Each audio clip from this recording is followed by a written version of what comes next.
오늘 봉독한 말씀은 우리가 많이 알고 있는 말씀인데 이 말씀의 배경을 먼저 바라보게 되면 고린도 교회에 많은 문제들이 있었는데 그 중에 하나가 바로 무엇이냐?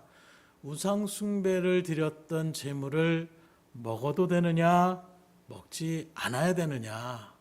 음식에 대한 문제가 고린도 교회 가운데에 대두되어서 특별히 고린도 그 지역에는 여러 가지 그런 항구 도시였기 때문에 그 어떤 지역보다 우리나라도 마찬가지로 뱃사람들이 있는 그런 곳에 이 백기란 자체가 예측 불허의 그런 모습이기 때문에 아직도 뭐 과학이 많이 발달됐지만 기후에 대한 부분들은 아직도 뭐 100%, 뭐 90%, 이제 겨우 한 70%, 맞아야 80% 정도 이렇게 얘기하는 일들 속에서 예측할 수가 없는 거예요. 잔잔했던 바다가 한순간에 폭풍이 일어나면 뱃사람들에게 그것만큼 두려운 것이 없는 거죠. 그러다 보니까 용왕제나 이런 어떤 우상들을 어쩔 수 없이 영적인 존재로 만들었기 때문에 하나님을 알지 못하면 희한한 것들을 만들어 놓고 거기에다가 마음의 위안을 얻으려고 하는 우리의 모습이 있다라는 거예요. 그런 모습에서 고린도 지역에도 여러 가지 그런 신전들이 있었는데 그런 신전들 가운데 나아가면 우리가 아는 것처럼 제사 지낼 때 그냥 제사 지내지 않습니다. 거기에 음식들을 화려하게 차려놔요. 이런 일처럼 수많은 사람들이 거기에 가다 보니까 음식이 이제 신전 가운데 많이 이렇게 받치며 그러니까 음식이 남아도는 거예요. 남아도는 음식을 갖다가 그냥 썩힐 수 없으니까 그걸 다시금 시장에다가 내다 파는 것입니다. 그 시장 상인들이 좀 싼값에 그걸 받아가려고 또 사람들에게 그것을 경제활동을 이익을 추구해서 나가다 보니까 특별히 고기라는 것 자체가 우상숭배 일들 속에서 빠짐없이 나아가는 그런 일들 속에서 이 고기가 우상에게 드려졌던 고기인지 아니면 그냥 딴 데서 새로 도축을 해가지고 가져온 고기인지 이걸 매일같이 물어볼 수가 없는 거예요. 그런 모습에서 많은 사람들이 그러니까 그거 먹지 말아야 된다. 그래도 항상 물어보고 이거 혹시 신전에서 드려졌던 물건입니까? 아닙니까? 물어보고 그렇다고 해서 또 상인이 정직한 상인이야. 우리 집사님처럼 솔직하게 다 얘기할 수도 있겠지만 잘 팔려고 하면 거기서 가져온다고 한들 아니요 이거 그냥 여기서 도축해서 가져온 겁니다. 이렇게 얘기한다고 하는데 그걸 어떻게 판별할 수가 있겠어요. 이런 모습 가운데서 교회에서 과연 이걸 먹어야 되느냐 말아야 되느냐 이 문제가 대두되는 것입니다. 그래서 한파에서는 율법주의 가운데 있는 유대인들 위주로 나갔던 사람들은 먹어서는 안 된다. 하나님이 율법으로 금했다. 그러니까 그걸 먹으면 이거는 온전한 성도의 모습이라고 할 수 없다. 먹는 사람들에 대해서 굉장히 그렇게 해서는 안 된다고 얘기합니다. 반대로 그걸 먹는 사람들의 입장에서는 바울의 복음을 받아들이고 얘기하는 거예요. 이미 그 제사의 법이나 이런 것들은 예수님이 십자가의 죽으심으로 완성되어졌기 때문에 이제 먹는 것, 우리의 입으로 들어가는 것이 더러운 것이 아니라 우리의 속에서 나오는 것이 더럽다라고 주님이 말씀하셨기 때문에 먹는 것을 그냥 나의 유익을 위해 먹으면 아무 상관이 없다. 이런 마음에 가지고 아직도 저렇게 율법주의자적으로 똘똘 뭉쳐가지고 신앙도 아주 저거밖에 제자리 걸음도 안 돼서 이런 일들로 지금 유대인들과 헬라인들 사이 가운데 이게 알력이 생긴 거예요. 교회 내에서 다툼이 생기는 것입니다. 하나님의 뜻은 이게 아니라는 거예요. 음식, 그것 자체가 중요한 것이 아니라 믿음의 공동체가 하나님의 영광을 드러내야 되는데 오늘 새벽에도 말씀드렸지만 교회에서 다툼이 일어나고 교회에서 가스통 터뜨리고 이런 일들을 하면서 여러분들 예수 믿으면 축복 받습니다. 어떤 사람들이 그 모습을 바라보면서 교회를 다니고 싶겠어요. 교회에서 늘 싸우고 물건 집어던지고 다투고 이런 일들이 소문이 동네에서 파자하게 나고 있는데 거기서 전도하는 것은 말 그대로 쉽지 않습니다. 이런 모습 속에서 지금 그런 배경으로 무엇을 먹어야 되느냐 먹지 말아야 되느냐 이 문제 가운데 교회 안에 갈등이 생기는 것입니다. 그런데 이게 단순히 지금 말씀드렸던 배경에 우상제물에 대한 문제만에 해당되는 것이 아니라 우리가 그리스도인으로서 예수님을 닮아가고 믿음의 성도로서 부름받아 하나님의 일들을 감당하는 믿음의 사람으로서 이 세상을 살아갈 때에 무엇을 하며 살아가야 될지 어떻게 하며 나아가야 될지 다시 말해서 어떤 것이 하나님의 뜻인지를 분별하는 기준의 어떤 말씀이라고 이야기할 수가 있는 거예요. 그래서 오늘 시간에 하나님의 뜻을 구별하는 방법이라는 제목을 가지고 말씀을 상고할 때에 하나님의 뜻이 어떤 것인지를 잘 여러분들 심령 가운데 새기셔서 꼭 그런 문제가 아니라 또 성경에 나타나지 않는 문제일지라도 이 말씀을 기준으로 잘 분별해서 하나님의 뜻 가운데 온전히 서심으로 하나님의 영광을 드러낼 수 있기를 주임으로 축복합니다. 그래서 먼저 우리가 전제될 것은 하나님의 뜻과 우리의 뜻이 다를 수 있다는 것을 우리가 인정하셔야 돼요. 내가 하나님의 백성이니까 내가 하는 것마다 다 하나님께서 다 인정하는 것이다. 이런 사고방식이 있으니까 어떤 하시는 말씀처럼 내가 이야기하면 하나님도 들어야 된다라고, 이거 말도 안 되는 소리예요. 우리의 뜻과 하나님의 뜻이 다를 수 있습니다. 그럼 누구의 뜻에 맞춰야 됩니까? 하나님의 뜻에 맞춰야 된다라는 거예요. 특별히 이사야 55장 8절을 9절에 보면 하나님의 생각과 우리의 생각이 이렇게 틀리다고 얘기합니다. 이는 내 생각이 너희의 생각과 다르며 내 길은 너희의 길과 다름이니라. 여호와의 말씀이니라. 이는 하늘이 땅보다 높음 같이 내 길은 너희의 길보다 높으며 내 생각은 너희의 생각보다 높음이니라. 그래서 그 이스라엘 사람도 마찬가지예요. 수많은 어떤 압제를 당할 때 하나님 이렇게 해주면 되는데 저렇게 해주시면 될 것 같은데 왜 하나님 이렇게 안 해주십니까? 그러면 금방 해결할 것 같은데 이렇게 하나님 위에 서려고 하는 사람들이 있었다는 거예요. 그들에게 이사야 선지자는 분명하게 말합니다. 너희들이 어떤 생각들을 얘기할지언정 그 높은 하늘보다 그 깊은 어떤 곳보다 나의 생각은 너희 생각보다 깊고 높다라고 말씀하고 있는 거예요. 오늘도 그렇게 주장할 때가 있어요. 목사님 이렇게 하고 또 기도할 때에도 하나님 이렇게 저렇게 이렇게만 해주시면 됩니다. 우리 마음대로 우리의 생각으로 나가려고 할 때가 있어요. 그러나 분명히 기억하십시오. 우리의 뜻에 하나님의 뜻을 맞추는 것이 아니라 이미 우리에게 주신 하나님의 말씀의 뜻에 우리가 맞춰가야 되는 것, 이게 복된 자리요, 이게 은혜 받는 길임을 믿으시기를 주임으로 축원합니다. 그래서 우리가 하나님의 뜻을 맞춰 나가야 돼요. 그럼 여기서 문제되는 것이 무엇입니까? 하나님의 뜻이 무엇인지를 우리가 알아야지 하나님의 뜻대로 나아갈 거 아니에요. 이런 생각도 있고 저런 생각도 있어요. 가끔 애니메이션은 이런 것들을 바라보게 되면 마음속에 두 마음이 나오잖아요. 감정이 있고 이성이 있고 또 사탄처럼 이렇게 악한 생각이 있고 좋은 생각이 있고, 야, 저 사람 도와줘야 돼. 무슨 소리야? 네가 피해 나가잖아. 이런 식으로 마음에 싸우는 것처럼 우리가 어떤 일들을 얘기할 때 이게 옳은 것인가? 이게 나에게 유익이 되는 것인가? 보통 우리 생각할 때 이건 내가 손해가 되는 것은 안 하고 유익이 되는 것은 내가 선택하면 나가는 것, 이게 일반적인 어떤 이 땅을 살아온 우리의 모습이라면 그 기준으로 나가는 것이 하나님의 뜻이냐? 그렇지 않을 수 있다라는 거예요. 그럼 우리가 성경적으로 하나님의 뜻이 어떤 것이, 하나님의 뜻은 이런 것이구나, 분명하게 그걸 구별할 수 있어야 실적인 우리의 삶의 일들 속에서 그것이 온전하게 적용되어지고 하나님의 뜻 가운데 살아가면 하나님의 복과 은혜를 누리며 나아갈 수 있는 거예요. 반대로 하나님의 뜻은 이겁니다. 그런데 우리는 자꾸 이런 반대로 가고 있어요. 그럼 어떻게 되겠습니까? 하나님 앞에 징계와 책망을 당할 수밖에 없는 거예요. 그래서 하나님의 뜻을 하는 것은 그만큼 중요한 것입니다. 중요하죠? 복을 받으시길 원하신다라면 잘 들을 수 있기를 주임으로 축복합니다. 저주받는 자리에 꼭 머리를 디밀고 하나님 복 주세요. 하나님 복을 줄 수가 없어요. 축복받는 자리에 서야 복을 주시는 거예요. 그러니까 하나님의 뜻을 제대로 아는 것은 그만큼 중요한 것입니다. 그러면 구체적으로 하나님의 뜻을 알 수 있는 기준이 바로 무엇이냐? 방법이 바로 무엇이냐? 첫째는 하나님의 뜻이냐 아니냐, 이걸 구별할 때에 이것이 하나님 앞에 영광이 되느냐 영광이 안 되느냐, 이걸 먼저 우리가 바라보셔야 되는 거예요. 31절에 그런즉 너희가 먹든지 마시든지 무엇을 하든지 다 하나님의 영광을 위하여 하라. 먹는 것, 이거 먹어도 되는 거야 안 먹어도 되는 거야, 이게 중요한 것이 아니라 이걸 먹음으로 해서 하나님의 영광이 되느냐, 이걸 먹지 않음으로 해서 하나님의 영광이 되느냐, 이걸로 판단 기준을 사용을 하는 거예요. 흔히 말해서 지금도 제가 목회자로서 음식에 대한 부분들 좀 꺼리낌이 없습니다. 그럼에도 불구하고 제사를 어디서 지내고 있어요. 근데 거기서 이제 제가 목회자의 신분인 걸 압니다. 근데 거기 음식을 갖다 제가 먹으면 목사님도 제사상 먹어요?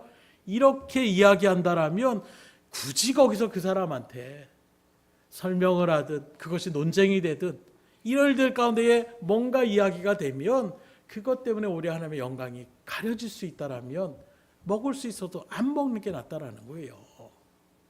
그런데 어떤 분이 아니 목사님 이거 제사성이 음식인데 그냥 이거 먹어도 그냥 우리가 즐거움으로 먹으면 상관없잖아요. 목사님도 하나 드세요.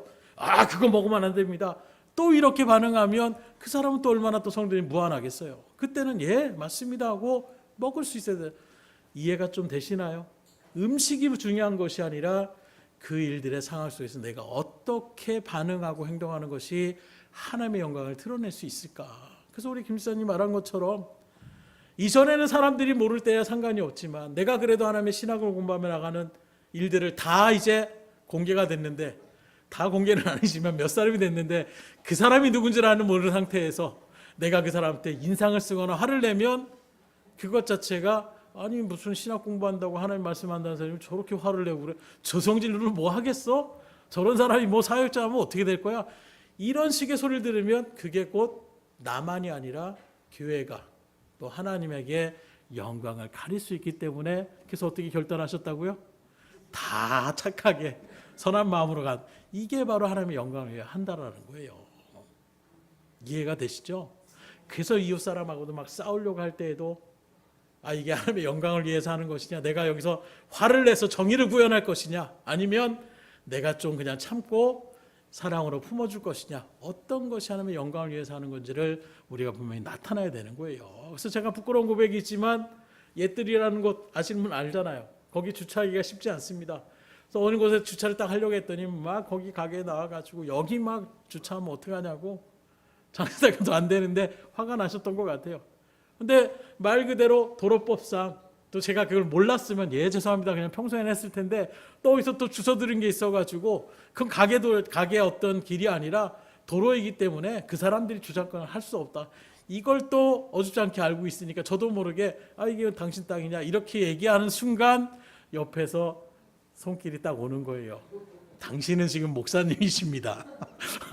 당신은 지금 복음을 증가하며 나가는 일들 가운데서 알지 못하는 자들에게 선을 행해야 됩니다. 그 손길을 딱 가는 순간 아 내가 그러면 안 되는 거죠. 예 죄송합니다 하고 차를 갖다가 알잖아요. 주차비 내는 게 차라리 아깝잖아요. 운전하시는 분들은 주차장에다 대고 올라와서 그리고 식사를 하고 가는데 많은 거기에 도전이 있더라고요. 아 말로는 제가 이렇게 모든 것이 하나님의 영광을 위해 근데 잠깐의 뭐 여러 가지 상황이 날씨도 덥고 막 이런저런 일들의 상황이 있었겠지만 그런 일들의 때때의 순간순간마다 그래서 제가 늘 강조하는 것이 이게 하나님의 영광을 드러내는 것이냐 영광을 가리는 것이냐 이것만 여러분들이 생각해도 하나님의 뜻에 부합되는 삶으로 나아갈 수 있다는 거예요. 다시금 분명히 말씀드리지만 하나님의 영광을 드러내는 것인지 아닌지를 분명하게 여러분들이 분별하셔서 하나님의 뜻을 이뤄나갈 수 있기를 주님으로 축원합니다. 그래서 요한복음 11장에도 바라보게 되면 아는 것처럼 나사로가 지금 죽어가는 소식을 들었어요. 그 소식을 접해놓고 예수님이 어떻게 합니까? 더 기다리세요. 어떨 때까지요? 나사로가 완전히 죽을 때까지.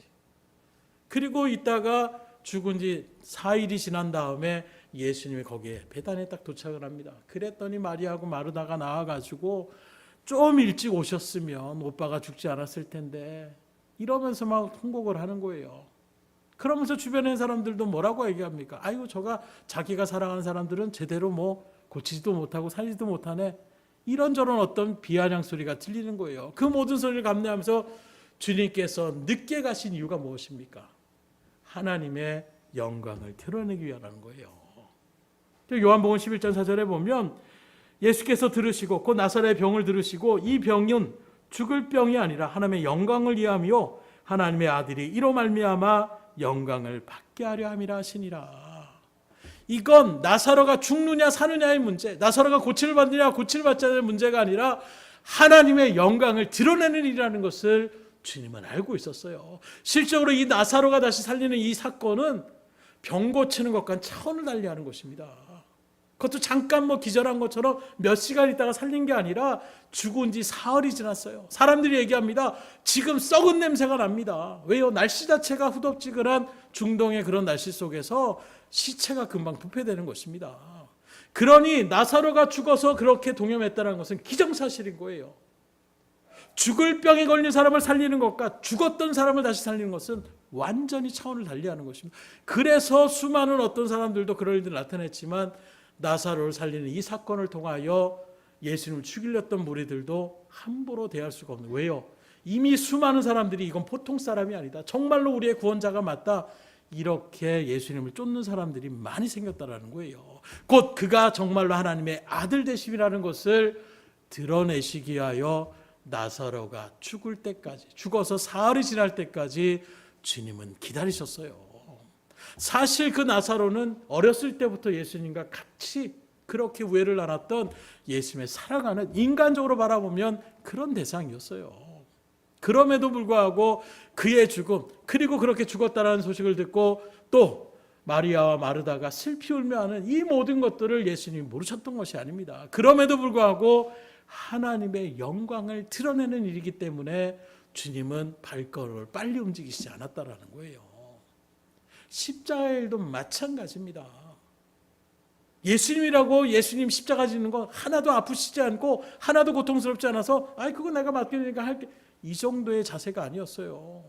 우리가 그 겟세마네 기도처럼 예수님도 정말 할 만하면 이것만큼은 좀 지나가게 해달라고 이야기할 정도로 십자가의 그 고난은 예수님도 받고 싶지 않는 그런 고난의 역경의 자리였습니다.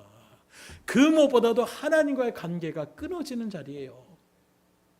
그러니 이것이 그 무엇보다 예수님의 마음 가운데서 큰 어떤 마음의 불편함이 있는 것입니다. 그러나 하나님의 뜻이 그렇다라면 그 길을 가는 거예요. 그래서 베드로가 주여 그리 마옵소서, 인간적으로 말하면 얼마나 자기 생각하는 그 제자의 모습이 기특하고 좋아요. 그러나 네가 하나님의 일을 생각하지 않고 사람의 일을 생각한다라고 사탄아 내 뒤로 물러가라, 강력하게 선포하며 나가는, 주님이 걸어갔던 길은 철저하게 하나님의 영광이 되느냐 하나님의 영광을 가리느냐, 이것을 바라보며 사역했던 것이 예수님의 3년 만의 공생이었어요. 그렇다면 오늘 우리들도 주의 길을 걸어가는 믿음의 성도로서, 예수님을 닮아가는 그리스도인으로서 주님이 가셨던 그 발걸음처럼 하나님의 영광을 위하여 바른박질할 수 있기를 주님으로 축원합니다. 그럴 때에 우리가 하나님의 뜻 가운데 설 수가 있는 거예요. 두 번째로 하나님의 뜻을 어떻게 우리가 분별할 수가 있느냐, 이것이 교회에 유익이 되느냐 유익이 되지 않느냐, 이걸로 우리가 분별할 수 있어야 되는 것입니다. 32절입니다. 유대인에게나 헬라인에게나 하나님의 교회에나 거치는 자가 되지 말라. 곧 우리가 하는 일이나 하고자 하는 일이 사람들에게 또는 하나님의 교회에 거치는 일이 되어서는 안 된다라고 얘기하고 있어요. 예를 든다라면 만약에 여러분들이 내가 술집 장사를 좀 해야 되겠다, 룸살롱을 하나 차려야 되겠다, 실적으로 그런 어떤 안산 교회, 동산교회에 있는 목사님께서 그런 얘기를 하시더라고요. 여러분들에게도 말씀했던 것처럼 와서 개업하라니까 목사님 와서 우리 축복 좀 해주세요. 그리고선 가게가 어떤 가게인지 모르고 이제 준비해가지고 딱 갔는데 지하실에 룸사롱 이렇게 써 있는 것입니다. 그래서 여기를 갔다가 어떻게 들어가도 되나, 주변을 한번 자기도 모르게 목사님이, 왜요? 목사님이 룸사롱 들어가는 거 이상하잖아요. 그러니까 한번 뒤를 자기도 모르게 돌아보고 들어가셨다는 거예요. 들어가는데 조명에 이런 야릇한 어떤 분위기 속에 앉아가지고 그냥 가시방석에 앉은 것처럼, 그런데 또 성도가 특별히 목회자였던 그런 축복의 기도를 받고 장사를 하고 싶어 하는데 그때 고민이 막 되는 거예요. 이걸 축복을 정말 빌어줘야 되는 것이냐, 어떻게 해야 되는 것이냐, 마음에 굉장한 갈등이 생기더라는 거예요. 실질적인, 제가 만약에 아니다 그 얘기를 들으면서도 정말로 어떻게 할까, 저 상황이 되면 어떻게 해야 되지, 이런 생각이 저도 들어갈 수밖에 없는 거예요. 그래서 일단은 축복하는 일들 가운데서 복을 이루어주는 축복의 말씀을 했지만, 기도할 때에 자기도 모르게 하나님 정말로 주님의 은혜의 사업으로 나아갈 수 있도록 주님 인도하여 달라라는 기도가 자신도 모르게 이렇게 나오셨다라는 거예요. 그런데 당사자 입장에서는 그 의미를 모르겠어요. 지금 목사님이 이거 별로 안 좋아하는구나 아셨을 거예요. 그냥 기분이 별로 안 좋은 것입니다. 교회 나오는데 별로 불편한 거예요. 그런데 어느 순간에 그 사업을 접고 다른 것을 하기로 했다라는 거예요. 결국에는 성령님의 은혜로 깨닫게 되는 것입니다. 쉽게 말해서 술집은 어떤 장소입니까? 흔히 우리가 태폐적인 어떤 일들 가운데서 대명사라고 할 수 있잖아요. 다시 말하면 사람들에게 어떤 희망을 주고 사람들에게 어떤 일들 가운데 같이 힘을 주며 나가는 자리가 아니라 사람들을 범죄케 하고 뭐 요즘 한참 되면 음주운전이나 이런 일들이 발발될 수 있는 어떤 출발점이 될 수도 있고, 이런 일들이라고 한다면 이게 아무리 좋은 사업이고 아무리 나에게 유익이 된다고 하더라도 이것이 다른 사람들에게 또 사회에 거치는 일이 된다면 하면 안 된다라는 거예요. 이해가 좀 되세요? 혹시 여기 술집 운영하시는 분은 안 계시죠? 충분히 주의 일들 가운데 더 뭐 심각하게 한다면 마약이라는 것 아는 것처럼 쉽게 돈을 벌 수 있는 어떤 그런 탈출이라고 얘기할 수 있을지도 몰라요. 그러나 그것을 믿음의 사람이 한다라고 한다면 무엇입니까? 수많은 사람들을 지금 마약의 일들 가운데 중독시켜서 그 삶을 피폐하게 하는 일들 가운데 나간다면 이건 하나님 앞에서 절대로 믿음의 성도로서 해야 될 그런 부분이 아니라는 것을 이야기하고 있는 것입니다. 그래서 여기 거치는 자가 되지 말고 했어요. 거친다는 것은 걸려 넘어뜨린다는 거예요. 잘 가는 사람들은 다리를 툭 걸어가지고 넘어뜨리며 나가는 이런 모양을 지금 취하고 있다는 거예요. 그래서 그런 일들 속에서 먼저 유대인에게나 헬라인에게서 거치는 자가 되지 말라. 그럼 여기 말하는 유대인은 누구고 헬라인은 누구냐? 앞서 서두에 말씀드린 것처럼 율법주의 가운데에 섰었던 그런 사람들이 있었고, 또 헬라인들은 어떤 사람인들이냐? 철학을 중심으로 해서 철학의 일들 속에서 그들의 주장하는 것은 합리적인 거였어요. 실용적인 것이었습니다.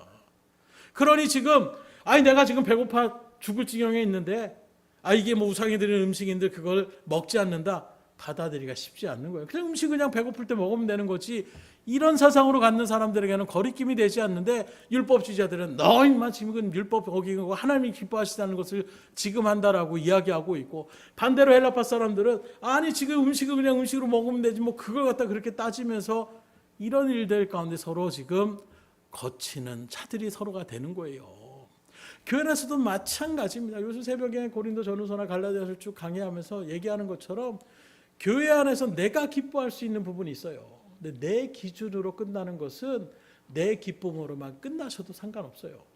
근데 우리는 자꾸 그걸 드러내려고 하는 우리의 모습이 있다라는 거예요. 쉽게 말하면 내가 하나님 앞에 40일 기도했더니 하나님이 이렇게 응답해 주셨어. 하나님 앞에 영광 돌리는 것처럼 보여요. 그러나 거기에 방점은 어디에 들어가 있느냐? 내가 40일 동안 하나님 앞에 매달리며 기도했던 나의 열심과 노력을 슬쩍 드러내고자 하는 우리의 마음이 있다라는 거예요. 또 전혀 내가 그런 의도가 아닐지라도 말 그대로 내가 하나님 앞에 100만 원을 드렸더니 하나님께서 1000만 원을 내가 은혜를 주셨다. 내가 그 일될 건데 내가 100만 원을 드렸더니 내 마음이 너무 기쁘고 감사하더라. 이런 이야기를 하는 모습 속에서 자신이 정말 기쁨으로 그렇게 고백한지 모르지만 딴 사람이 바라볼 때는 계속 나 10,000원 나는 아무것도 아니라는 거예요. 나는 5만 원 냈기 때문에 하나님 복 안 주시는 거야. 이렇게 혹여라도 생각할 수 있는 부분이 있다라는 거예요. 누가 그래요? 그런 분들이 계셔요. 또 내가 가정이 너무 화목합니다. 남편이 너무 사랑스럽고 아내가 너무 사랑스럽고 자녀도 잘 크고 너무 즐거워요. 돈도 살아요. 그런데 그런 말들에 상처를 입은 사람들이 또 생길 수 있는 거예요. 이미 남편이나 아내를 보낸 사람이나 아니면 자녀들이 지금 막 너무 말을 안 들어서 괴로운 사람들 앞에서 내가 그 사람들이 상처를 준 건 아니지만 우리 가족 우리 애들은 얼마나 정말로 착하고 이런 얘기를 하는데 어느 순간에 그럼 우리 자식 나는 정말 고생하고 이럴 때 가운데 괜히 그냥 딴 사람이 그런 얘기만 해도 마음이 괴롭고 마음이 상처가 되는 사람들이 있는 것입니다. 그래서 우리는 항상 다른 사람들을 잘 배려하는 시선을 가질 수 있어야 된다는 거예요. 오늘 특별히 말씀 가운데 거치는 자가 되시면 안 됩니다. 근데 의외로 우리 한국교회의 특징 가운데 하나가 율법주의적인 그런 모습들이 있어서 딴 사람들을 정죄하는 것이 너무나도 많이 드러낼 때가 있어요. 예배 빠지면 난리가 납니다. 물론 예배 빠지라고 지금 말씀드린 거 아니에요. 목회자가 돼서 예배 빠져서 이게 아니라 예배를 왜 우리가 드려야 되느냐, 여기에 우리가 중점을 두고 나가야 되는데 어떤 분은 예배를 빠졌나 안 빠졌나 그걸 막 찾아보다 누구 빠졌네, 아이고 신앙생활 잘한다고 하더니 그러고 나서 무슨 그 사람의 어떤 가정에 문제가 생기거나 그러면 내 그럴 줄 알았어 이러면서 얘기하는 모습들 너무나도 흔하게 제가 듣던 모습들이었어요. 결코 하나님이 기뻐하시는 자리 아닙니다. 내 믿음의 형제가 지금 아파하고 괴로워하는데 그것 때문에 신앙생활 제대로 못해서 이건 우리가 정죄할 필요가 없는 거예요. 오히려 그럴지라도 우리가 어떻게 됩니까? 그 영혼을 놓고 기도하셔야 되는 것입니다. 하나님 용서하여 주시옵소서. 깨닫게 하여 주시고 은혜의 자리 가운데 인도해달라고 우리가 기도해야 되는 것이지, 3, 4, 5 모여가지고 그 집안 말이야 뭐 하나님 앞에 그렇게 제대로 안 하더니 결국엔 뭐 이런 문제가 생겼어, 이런 일들 가운데 서면 어떻게 되겠습니까? 그건 세상의 모임에서 나타나는 모임이지 사랑의 공동체라고 하는 교회의 믿음의 성도들끼리 해야 되는 그런 모습은 아니라는 거예요. 그래서 여기 나오는 것처럼 마찬가지로 한 걸음 더 나아가 교회에도, 하나님의 교회나 거치는 데가 되지 말라. 특별히 교회에 있는 믿음의 일들 가운데 섰을 때에 나는 아무리 자유함이 있다라고 하더라도 다른 사람들에게 거치는 어떤 모습이 된다라면 드러내서는 안 되는 것입니다.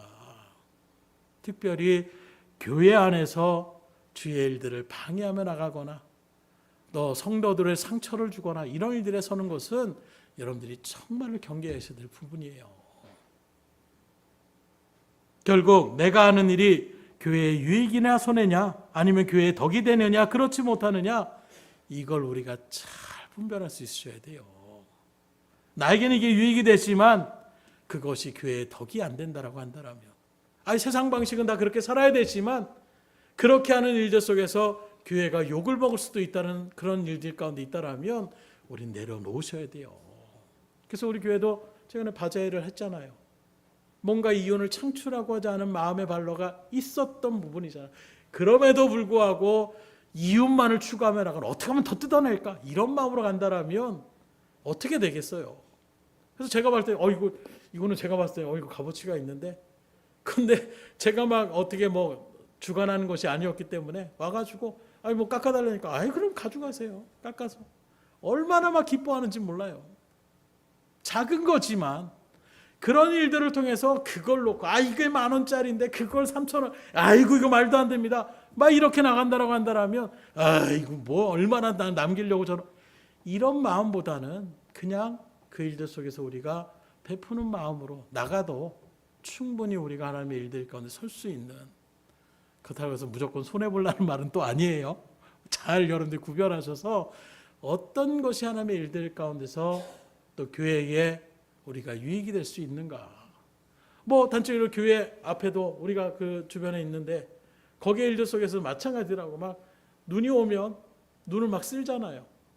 그런데 어느 순간에 쓸면 쉽지 않습니다. 그런데 거기만 딱 쓸고 나면 딴 사람들이 지 앞에만 그렇게 쓸었네 이런 말이 또 들 거 생각 같으면 괜히 좀 더 위까지 이렇게 쓸고 나가는 거예요. 왜요?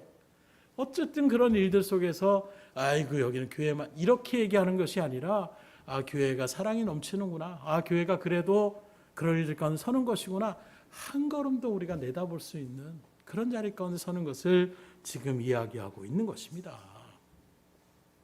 그래서 주의 일들 속에서 하나님의 일들 가운데 우리가 이렇게 서려고 한다라면 거치는 자가 되지 않게 해서 어떻게 되느냐, 내가 먼저 죽어져야 돼요. 내가 딱 살아있으면, 나는 완전해, 나는 정말 제대로 하고 있어, 이 마음이 딱 있으면 딴 사람들을 자기도 모르게 비판합니다. 내가 부족하다고 느끼고 내가 연약하다고 느끼면 딴 사람들을 오히려 포용하며 나가세요. 저 사람도 얼마나 힘들까, 이런 마음이 먼저 나가는데 나는 그런 거에 흔들리지 않아. 그러면 그런 것 때문에 흔들려? 믿음이 어떻게 이렇게 나가는 모습들이 있더라는 거예요. 이런 일들 가운데 성경의 대표적인 예가 누구냐? 우리가 잘 아는 것처럼 모세 바라보십시오. 그 시대의 최고의 학문을 배웠습니다. 그리고 나이 40이 됐어요. 뭔가 이 민족을 위해서, 나의 동족을 위해서 내가 뭔가를 해야지 막 마음이 불끈불끈 하는 것입니다. 그래서 나갔을 때 하나님께서 어떻게 합니까? 그때 모세를 들어 사용하시지 않아요. 그리고 완전하게 털썩 자기 한 일에 대한 부분으로 주저앉아서 미디안 강으로 도망을 갑니다. 40년에서 이제 지팡이 의자는 노인이 됐습니다. 철저하게 주님께서 그때 모세를 부릅니다. 그랬더니 모세가 뭐라고 합니까? 40세 불렀다라면 그럴 줄 알았습니다. 제가 뭐 할까요? 뭐 시켜만 주세요. 이렇게 나갔을 거예요. 그러나 80세에 완전한 노인이 되니까 하나님이 쓰시겠다 하니까 저 하나님 저 못합니다. 지금 지팡이 의지하는 노인이 뭘 할 수 있습니까? 완전히 그 혈기와 자신감이 다 떨어져 있는 거예요. 하나님이 그렇게 낮추시고 모세를 사용하시는 것입니다. 그래야 그 다음부터 나오는 일들을 바라보세요. 처음에 그래도 하나님 나한테 내가 안 한다고 하는데 억지로 시키더니 이게 뭡니까 했던 모세가 이후부터는 어떻게 되느냐, 문제만 생기면 뭐 거기서 하나님 앞에 나아가요. 하나님 이런 일이 생겼어요. 하나님 이렇게 해라. 이렇게 하랍니다. 또 무슨 문제가 터집니다. 하나님 이런 문제가 또 생겼습니다. 하나님 말씀합니다. 그럼 그걸 또 선포하는 거예요. 철저하게 이제는 자기 생각이 주장하는 것이 아니라 하나님 앞에 모든 것을 맡기며 나아가는, 왜요? 40대의 그 혈기로는 그렇지 않는 거예요. 하나님, 저것들을 일단 칠까요? 제 생각에는 치고 시작하는 게 나을 것 같은데요. 이런 말들이 나올 거예요. 제가 군사적으로 세상에 어떤 학문을 배웠는데 저 정도의 어떤 반란군들은 싹을 제거해버려야 됩니다. 이런 마음이 생길 수 있는 거예요. 그러나 80이 되어서 완전하게 그 일들 가운데 자신을 낮추게 되니까 그냥 하나님 어떻게 할까요? 하나님 어떻게 할까요? 이런 문제가 또 생겼는데 하나님 어떻게 해야 됩니까? 하나님 앞에 철저하게 의지하며 나가는, 그때 하나님께서 능력의 지팡이로, 능력의 총으로 하나님의 일들을 감당케 하여 주심을 생각하셔서 여러분들도 거치는 자가 되지 않으면 자기를 철저하게 낮추셔야 돼요. 겸손함으로 자기를 낮출 때에 하나님은 그때 여러분들을 사용하여 주시는 것입니다. 하나님의 영광을 드러내게 하여 주시는 거예요. 모세를 향했던 그 하나님은 지금도 동일하세요.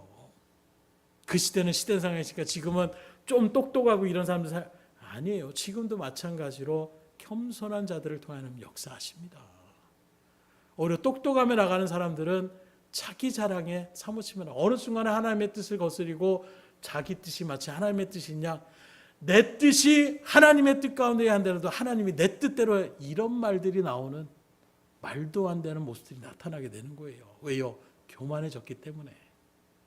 물질이 생기고 성도들이 자기를 위하고 이런 일들 가운데 있으니까 기고만장한 것입니다. 그러나 하나님의 심판대에 있으면 그때에는 그런 모습이 나올 수가 없어요. 주의 일들 속에서 여러분들은 교회의 유익을 위하여 나아갈 수 있기를 주님으로 축원합니다. 거치는 자가 되시면 안 돼요. 마지막으로 하나님의 뜻을 어떻게 구별하느냐? 많은 사람의 유익을 구하셔야 돼요. 그래서 우리는 나의 유익을 위하여 살아가는 존재가 아니라 다른 사람들의 유익을 위하여 나가는 존재. 특별히 여기 유익은 그래서 뭘 얘기하느냐? 그들을 구원하게 한 유익을 이야기하고 있는 거예요. 33절의 말씀입니다. 나와 같이 모든 일에 모든 사람을 기쁘게 하여 자기의 유익을 구하지 아니하고 많은 사람의 유익을 구하여 그들로 구원을 받게 하라. 여기 중요한 말은 모든 일에 모든 사람을 기쁘게 하라는 것입니다. 아니, 누구는 기뻐할 수도 있고 누구는 슬퍼할 수도 있잖아요. 기분 나빠할 수도 있잖아요. 이게 어떻게 가능합니까? 오늘 성경이 바라보게 되면 바울은 나와 같이 이렇게 표현하고 있어요. 즉 바울은 자기도 그렇게 했다라는 것입니다. 말로만 여러분들 그래야 됩니다가 아니라 이미 바울도 실천하며 나가는 거예요. 그래서 예수를 본받는 것처럼 너희들도 나를 본받으라고 이야기할 정도로 철저하게 하나님의 뜻에, 또 하나님의 뜻을 분별하며 나가는 믿음의 일들 가운데 섰던 바울의 담대한 고백이라고 얘기할 수가 있는 것입니다. 그러므로 우리가 하나님의 뜻을 구별하려면 내가 하는 일이 많은 사람에게 유익이 되느냐, 유익이 되지 못하느냐. 유익이 되는 일이라면 하나님의 뜻이고 유익이 되지 못한다는 것은 하나님의 뜻이 아님을 우리가 구별할 수 있는 거예요. 그래서 방금도 말씀드린 것처럼 술집 경영을 하는 것이 많은 사람에게 유익이 되는 일입니까? 아니면 사회의 어떤 잘못된 일들을 조장하며 나가는 일입니까? 그렇다면 그런 일들은, 그런 사업들은 하지 않는 것이 좋다라는 것을 이야기하고 있는 것입니다.